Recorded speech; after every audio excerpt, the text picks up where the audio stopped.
Let's get someone who has a local perspective in here, Jamie.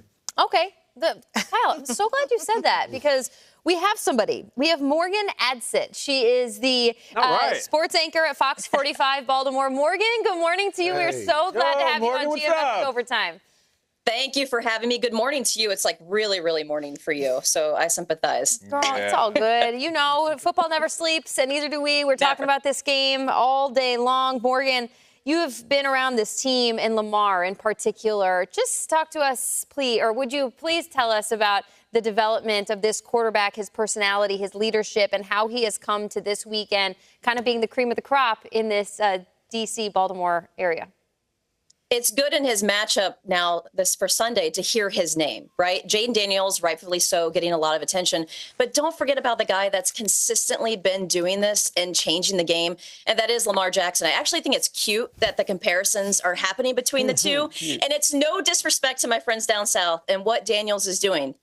But Lamar Jackson in year 7 may be on his way to his 3rd MVP and maybe having his best season yet. And really the NFC should take notice in this. And I know we've said it, it sounds like a nothing burger stat, but he's 21-1 against NFC teams. And that just goes to show how different of a quarterback he is and how hard it is to prepare for someone that you see every 4 years that can beat you with his legs. And now what he's doing as a passing quarterback this season, beyond remarkable. Started 0-2 in the dumps. The season was over, never going to win a Super Bowl. And now they've ripped off 3 straight wins. And it's because Lamar Jackson in this new offense, year 2 under Todd Monken, and the arrival of some tools that I'm sure we'll talk about later, has put this team on his back and is a pocket passer, beating you through the air. Ask the Bengals, hung 41 on them, and stiff-armed Sam Hubbard. Is he okay? Because this is a guy that has 50-plus pounds on Lamar Jackson. Lamar came in slim, didn't want to talk about his weight. He handles that figure like I do my postpartum number. Nice, we don't talk Morgan. About it. Yes. We do not talk about it. Stiff-arm Hubbard had the game-winning drive in regulation to get to overtime, and then in overtime. It's just totally different. And I know I sound like a homer. This is not what I do in my coverage of the Ravens, but it's time to give Lamar Jackson the respect. He is the best quarterback right now in the NFL and playing like it right now at a high level.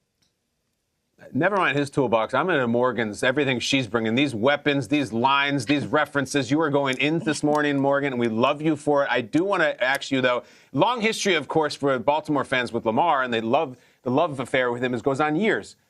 New guy shows up on the scenes this year. Big dude, used to be on the Titans, kind of beat up the Ravens in a playoff game once. What is the relationship right now with Baltimore fans and Derrick Henry? They love it. I mean, last year when they had OBJ, that was the first time when you were ever at training camp and practice that you heard screams and roars that weren't for Lamar. They're louder for Derrick Henry. And he's a guy, we can talk about his size, but in speed, you don't know it until you see it in person. It really is. It takes you back.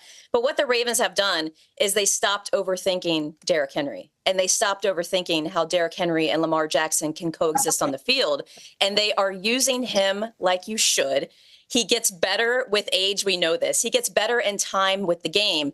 Keep feeding Derrick Henry. You cannot stop them both on the ground. And again, I got to go back to Lamar developing as that pocket passer.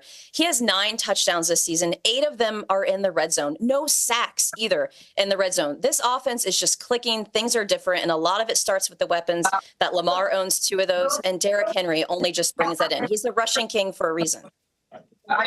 Morgan, I want to ask about this actual rivalry because everyone thinks, oh, they're located close to each other. Those fans must hate each other. But it's kind of different because they've only played 7 times and the Ravens just got there in the mid-90s. Geographically, set the stage on where's the – because I got to think Ravens fans actually hate Steelers fans. Do they hate Washington fans? I don't know how the dynamic there.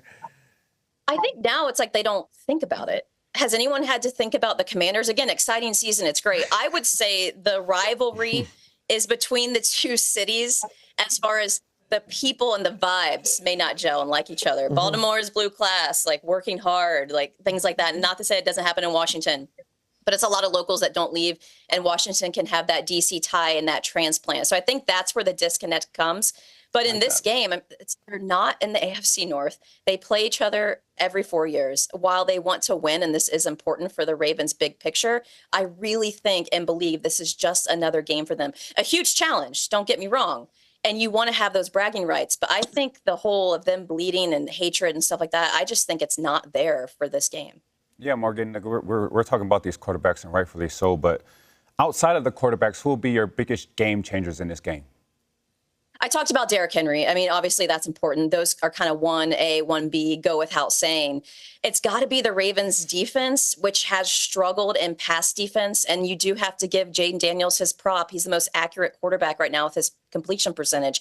That has to worry the Ravens. And even safety Kyle Hamilton yesterday said they've kind of plateaued in the secondary, and that's unacceptable. So I think that's a huge key, that if the Ravens defense can do more like what they did against the Bills, then things are going on the right path for them, because we know Lamar Jackson can put the Superman cape on and carry this team to victory, but that defense needs to step up. So you've got Jackson, Henry, Ravens defense. Yeah, and so Morgan, how do you think the Baltimore Ravens, what's the plan to stopping this offense that has been able to, the Washington Commanders, been able to sustain drives? I mean, here's a team that's only punted 8 times in 5 weeks. Like, that is ridiculous. They are sustaining major drives. That's going to wear any defense out.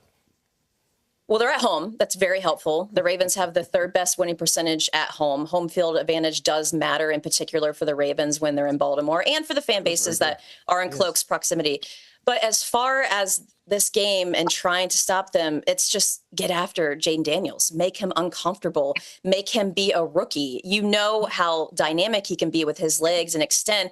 Well, so can Lamar Jackson. They've been seeing this guy in practice every day for going on the 7th season now. So play Ravens way. They brought in Dean Pease, former defensive coordinator, for some help. So I think we're going to see some wrinkles in this defense to change things up. But it's just make him uncomfortable, and you have to make him play like a rookie, which you would think this Ravens defense is more than capable of doing. And as long as the offense keeps pace and has done what they've done the last 3 weeks, start fast, put points on the board first, that's a huge, huge, huge ace up the sleeve for the Ravens defense. Hey, Morgan, it is great to see you, my friend. Take us inside the locker room. What has the vibe been like, the difference that you've noticed that O2 starts since these three wins in a row? They're not overthinking the offense. Again, they don't play preseason games. The offensive line was completely different with 3 new starters, guys that didn't take snaps together until week 1. So I think a lot of it started up front in the trenches with the offensive line. And it's Derrick Henry and Lamar Jackson coexisting. We've been hearing about this 2 tight end set. It is happening for the Ravens.